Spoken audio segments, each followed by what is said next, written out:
Hello friends, ఈరోజు వీడియోలో మేము ఎప్పటి నుంచో వెయిట్ చేస్తున్నాం అన్నమాట. రిన్వి అరిటాకు భోజనం చేయాలని ఎప్పటి నుంచో అంటుంది.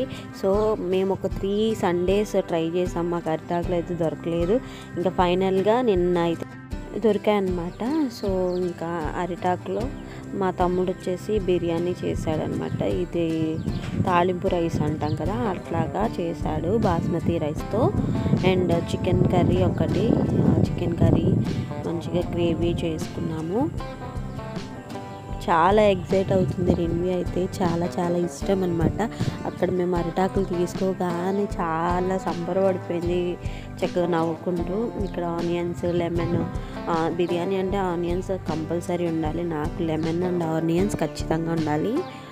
ఇక్కడ టేస్ట్ చేయడానికి మేమైతే రెడీగా ఉన్నాము. ఇద్దరం కూడా ఒక ఇస్తరిలోనే తింటున్నాము.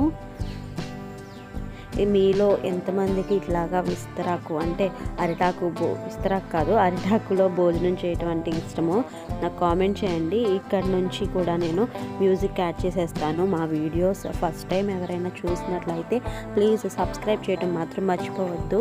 అండ్ లైక్ చేయండి, షేర్ చేయండి. మీరు కామెంట్ చేస్తేనే నెక్స్ట్ టైం నేను ఎట్లాంటి వీడియోస్ తీయాలనేది కూడా నాకు ఒక ఐడియా వస్తుంది. సో కామెంట్ చేయడం మర్చిపోవద్దు. అండ్ ఇక్కడ మా తమ్ముడు అయితే మేము చర్చ్ నుంచి వచ్చేసరికి ఫుడ్ ప్రిపేర్ చేసేసి పెట్టేశాడనమాట. మా తమ్ముడు బాగా చేస్తాడు వంటలు అయితే. ఇదిగోండి, ఇక్కడ బాస్మతి రైస్తో బిర్యానీ చేశాడు. చికెన్ కర్రీ కూడా చాలా బాగుంది, ఇంకా జ్యూసీగా.